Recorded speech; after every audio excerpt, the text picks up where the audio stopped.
Get us started. Well, welcome back, everyone, and thank you for joining us on another episode of A Sip of Green Tea. And today we are joined by a special guest, Khyatt Desai, and his brother, Drone. Now, forgive me if I mispronounce that, and definitely feel free to correct me. But thank you so much for being on today, you guys. I was really looking forward to this because this is really special because you both actually have your own podcast known as Heroes Without Capes. And so that was actually the first thing that I wanted to talk to you about was I was reading the description of it, and it sounds like you guys are interviewing like a lot of philanthropists, environmentalists, people really just trying to make a change and make a difference in the world.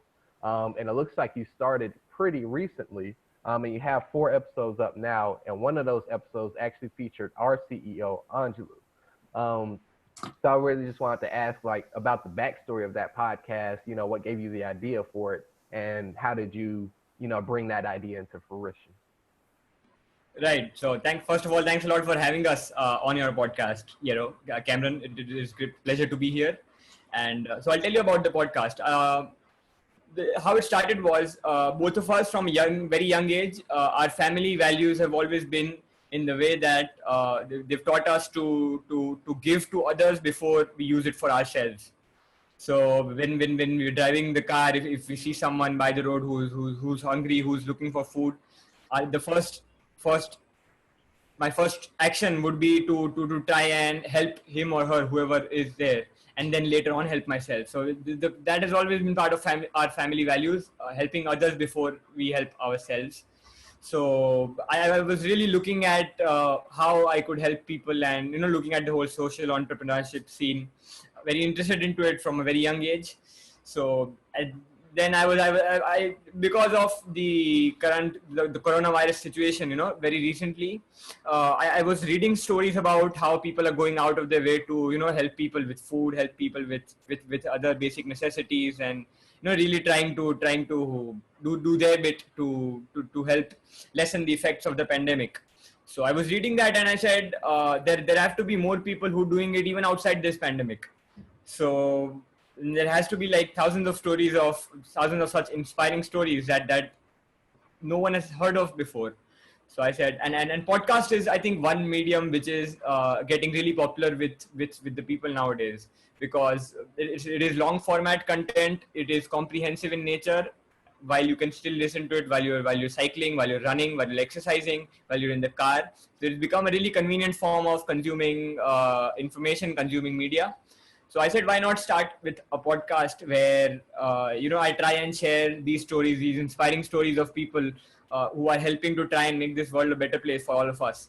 So that is how the idea first popped up in my head. But uh, at, after the idea came, I was a little apprehensive about how the whole thing would work, because I didn't know anyone this was my first entry into the world of podcasting. I had no experience with podcasting before this, and I didn't know whether people would be interested in talking to me or not. So I started out by writing a few emails about stories I had read in newspapers, on online blogs and stuff. And I wrote to them saying, I am a teenager from India. I'm 18 years old, and I'm looking to spread stories around the world through my podcast. Would you be interested in talking to me? And hopefully people, I think people were very appreciative of it, and they were very supportive of it as well. So we had a couple of teenagers from the US who wanted to talk to us, and then we had Angelou, who was one of our very first guests on the show. And it's really people like these who support you, who push you on, and it makes you feel that what the effort you're putting in is really worth it at the end. So that is how we started connecting with people. We started having these online interviews through Zoom, and it all started falling into place slowly. Uh, and then I think our podcast came out a couple of weeks back. It is going great as of now, and we look to continue spreading these stories as much as we can for as long as we can. Yeah, and that's really interesting because I definitely identify with you on the, just will people want to talk to me aspect. Because before we actually restarted our podcast, I hadn't had any experience in podcasting either. So a lot of those feelings that you felt were some of the same concerns that I also had. But yeah, it's just like you said, like a lot of people are really open and willing to talk about it. And I think it's because, a lot of people in this space don't really get a chance to promote their content to people outside of the industry that they're already working in. And so just getting any chance to really just tell your story and hopefully just, get a couple of people interested in the work that you're doing, and maybe they'll pick up on their end and maybe create their own organization, or just, do something simple as small as like getting involved in their local communities or schools. It's just really encouraging to hear a lot of the different stories that are going around. And I also wanted to ask you, how did you actually hear about Anjulu and her work? Right. So I was looking up the internet for people who are doing good work in their part of the world, and you always find people who have done good jobs one off. So whatever, so they've done one good thing, but then that's it. So I was trying to look for people who've been doing this for I think a considerable period of time now, who've been putting in the effort for a long time. So I was trying, and fortunately I came across this website. It is called the organization is called Ashoka, and Ashoka has this huge fellowship where it supports social entrepreneurs with I think finances and help, and it helps them get up on their feet in their initial stages. So I was looking at the Ashoka Fellowship website, and I came across Angelu's name there, and then I visited your website, the Greening Youth Foundation website, and I looked up what you guys were doing, and it really intrigued me, how she was trying to, first of all, her story itself was like a huge thing in itself, but then after her story, what she was trying to do and how she was trying to change through impacting the communities around her, through impacting the people, the young women, the people of color around her. And what she was doing, this story really struck a chord with us. And I said, why not write to her? And I mean, after that, after I wrote to her, she was ready from the word go. She was always behind us. Even when we had the conversation, she was very excited to talk to us both. And it feels really good when someone who's already done such good work for such a long time, when someone like that appreciates you genuinely, when someone like that talks to you genuinely, it really feels great from inside. And I think that is something Angelou did very well, especially with us. Yeah, and I was really excited to see her on that podcast. I actually gave it a listen a little while ago, and it was really well done. I was like, man, I might need your production team on our side. But yeah, just like, just being able to find people like that who are so open and excited to talk about the work that they're doing is always really fun, because it makes for a really entertaining podcast. And I think Anjulu especially is just really excited about it, because there are still a lot of people here, when we talk to them about like the work that we're doing, they're just like, wow, I've never heard of that company before. Like, the work that you're doing is crazy. And like, I've never thought that there was an organization like that. So really just like spreading the word about GYF is, I think, one of her favorite things about, just getting to do all these podcasts and talks. Right, and oh, go ahead. That is really what is the essence of it, because when I myself am looking for people to invite on the show, there really is. Angelou's story is one such example. There are hundreds of such stories that, I mean, you wonder after you read them, why didn't I come across this before? You have that eureka moment. I mean, what is this? You're shocked to see how much of work people are putting in to help society, to help the world. And it's really, that is what is the essence of it, which is what makes it worth it in the end. Yeah, it definitely is. It definitely is. And really just, it also gives you like a sense of hope. When you find these organizations that are doing this work that you thought nobody was doing, it's like, yeah, there is something out there for everybody. And, there are plenty of people out there, as much as like the news might not showcase them, there are plenty of people out there who are really just trying to make a difference and make a change, whether it's on a grand scale or it's on a smaller scale, just in their local community. So it's always really empowering to hear those. And so I actually wanted to ask about you and Drone next, because you're 18 now, and Drone, you are 12 or 14? 14. 14. All righty. And so y'all are really young, yet y'all are getting into this space. And I really just wanted to ask about, your stories, where you're coming from, and what you want to do when you get older. So actually, when my brother started the podcast, I didn't knew what he was doing. So after 2-3 days, after 2-3 interviews, I came to know that he was making a podcast of people who are trying to change the world. So I felt that interesting, and even I wondered that I want to have a part in it. So, and I wanted to know how the world works. So I thought that it would be interesting in taking part in this podcast. And so Drone goes to school still. He's still very young, but the fact that he's still taking interest in it. When I started doing it, he was asking me about all it. And then what Drone does is Drone sits in the interview, and then he in the middle he'll ask one question that he wonders or he wants to know about, and then all our guests so far have been very excited to speak to Drone. Have been thrilled to know that such a young age he's trying to talk to people. He's trying to know about their work and all. So it really adds a very fun and interesting aspect to the whole conversation when Drone comes and asks a question. Yeah, I definitely agree. And it's like it's rare that you see, people as young as you both really just like getting into the space. And so just, seeing more young people in the space, because that's what we do as a mission.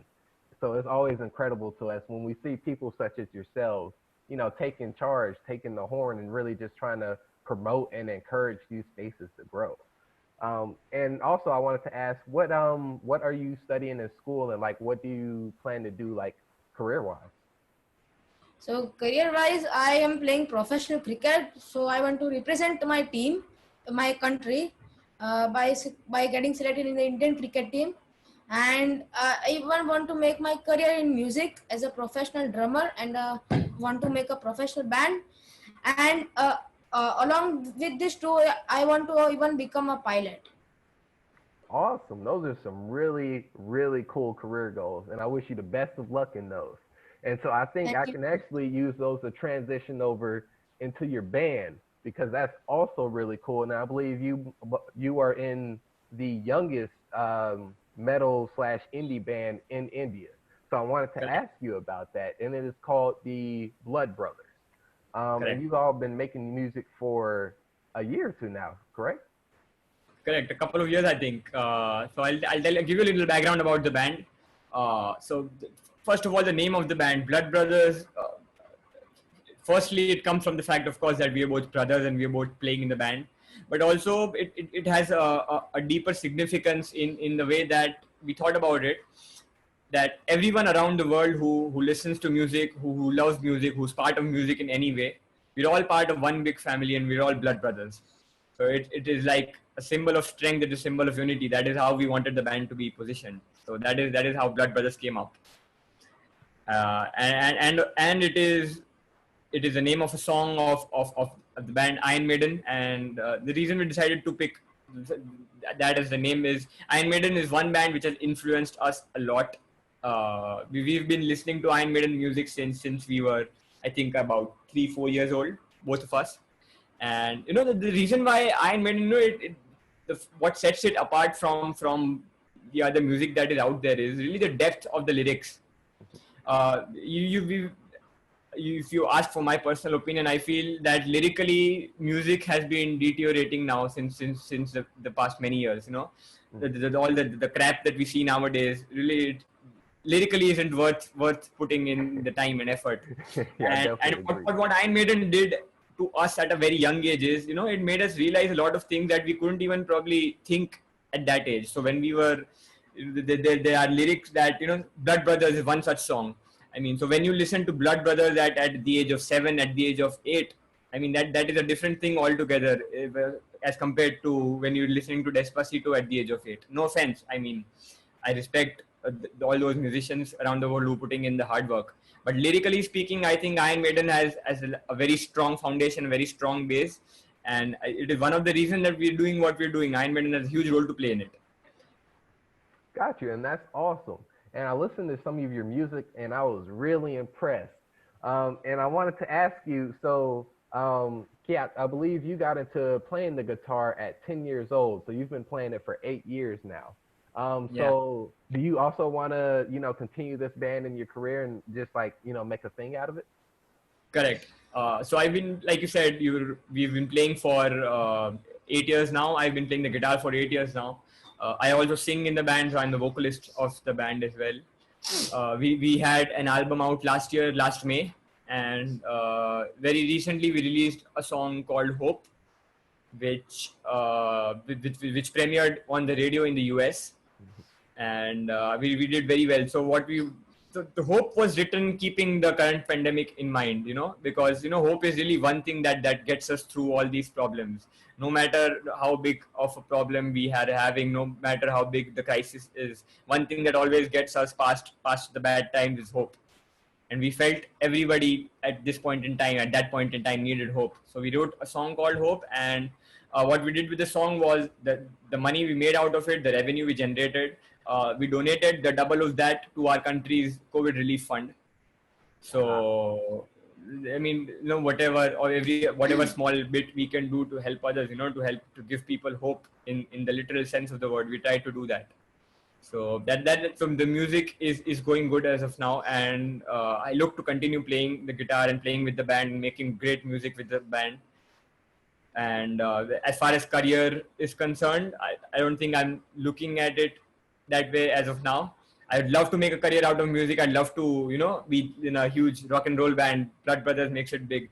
But, when you start thinking about it too much, or when you start thinking about it that way, the pressure of it really bogs you down. I think the right thing to do here would be to continue making music, continue doing what we love, which is playing music and playing with the band, and see where it takes us. Yeah, and that's all you can do really is just, follow your dreams and follow what makes you happy. And also, I wanted to say how awesome it was that you all donated all those funds to the coronavirus relief fund. And really, I really resonated with your words about hope and, this positive music really just being what helps get you through, pandemics and all the other craziness that's going on in this world.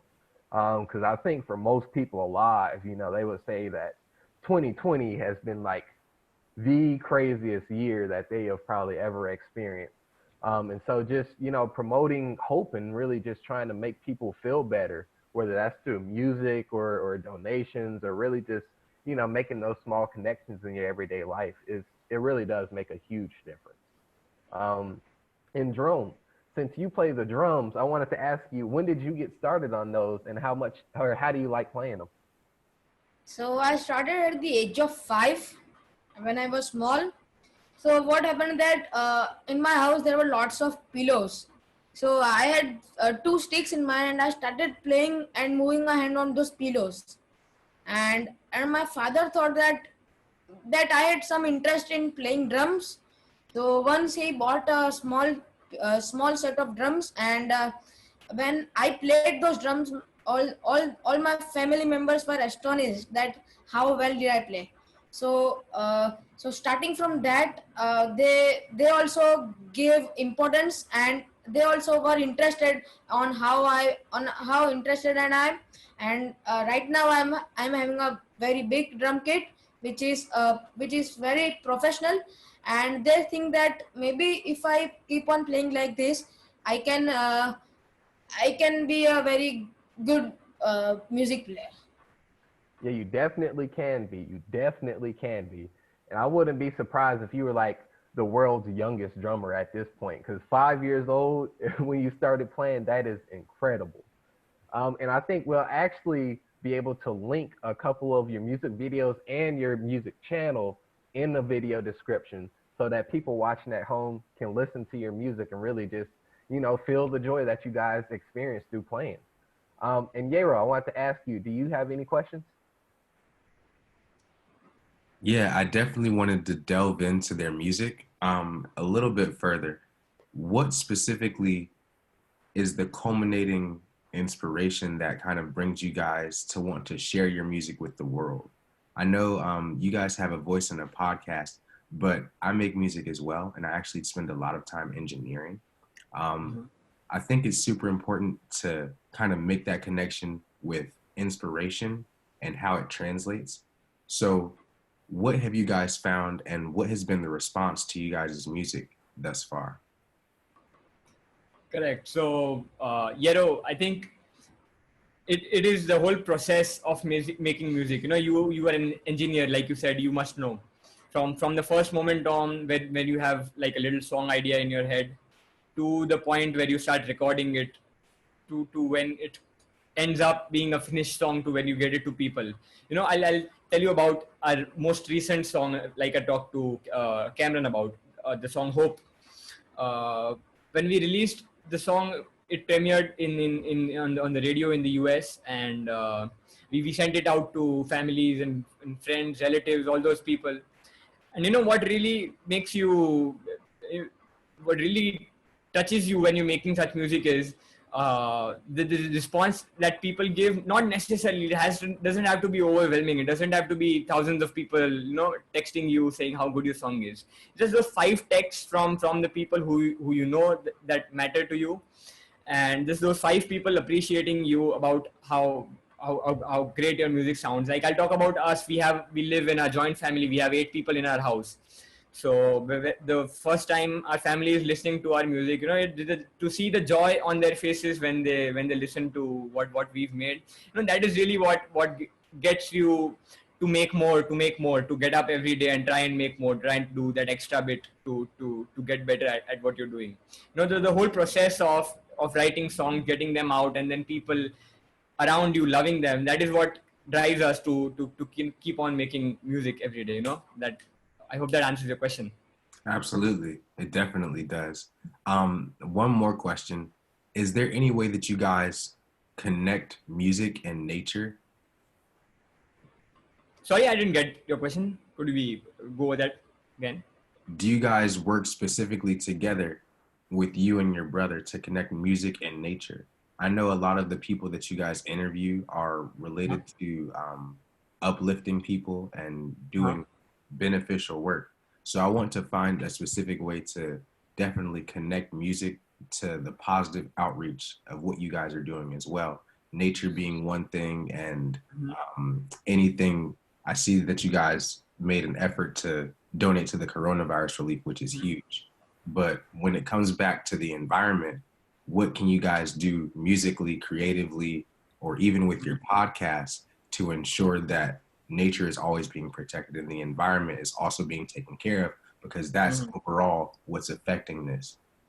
Correct. So when you write music, you're trying to get a message across to your audience. So when we wrote Hope, we were trying to give people who are listening to the song, we're trying to give them hope. And so far, we from our first album as well, we have songs where we try to strike a very specific chord with the people. We have a song on our first album which is called Divided. So the song talks about how we humans have built walls where there weren't any. Right? God made us all as one, but we as humans, we've really divided ourselves into various groups. We divided ourselves into various colors. It is all artificial. It wasn't there. God didn't send us that way. It is everything that exists, the divisions that exist between us, caste divisions, divisions of race, they're all created by humans. So why have we built these walls? So that is what the song Divided was about. We wrote a song about war that was called Illusion of War, that that there are no victors in war. So if you feel that one side has won, you are under an illusion. So that is what we meant when we said illusion of war. So that is really the power of music. You can send your message across to a large audience, and the same applies to the environment as well. So like what you people do at the Greening Youth Foundation, you're trying to send a message to a larger society. The same thing can be achieved through music as well. When you're trying to write your song, you try to strike a chord with the people who are listening to it. You try to send your message across regarding the environment, regarding protecting it. And now I think it is required more than ever, because we're seeing the pandemic is one problem, but we're seeing, I think, climate change, global warming, they're all staring down at us. They're all staring down at humanity, challenging our very existence as a race. So I think now more than ever, we need artists, we need musicians, painters, filmmakers to step up and start channeling their energy to send the right message across to people, to send the right values across to the people. And I think music is one of the most powerful mediums to do that. And I think this is a very nice idea that you've given us. We could definitely try and get like an environmental aspect to one of our songs. It could be done. Why not? Fantastic. That's exactly what I'm looking for. Yeah. Yeah, so I just wanted to say thank you, Khyatt and Drona, for being on the podcast today. This was really fun to talk about. And everyone watching at home, we're going to have links in the description for their podcast, Hero Without Capes, and their YouTube channel, which has their Blood Brothers music page. And so please check out those links. These two are doing great work, and I'm really excited to see what you both do in the future. And you've definitely made a fan out of me, so I'll be following you. And just thank y'all for being here today. Thanks so much, Yero and Cameron, both of you. Thanks a lot for having us on your show, and thank you for all your kind words. We look to connect with you guys more often in the near future. Same here, same here. Well, all right, everyone, that's gonna do it for today's episode of A Sip of Green Tea. Please follow us on YouTube, SoundCloud, or Apple Podcasts, and look forward to the next episode. All righty, take care, you guys. Bye-bye. Thank you, folks. Thanks a lot, Yero. Thank you. Take care, y'all. Peace. All right, Cameron, you too. Have a great day. Bye-bye. Bye-bye.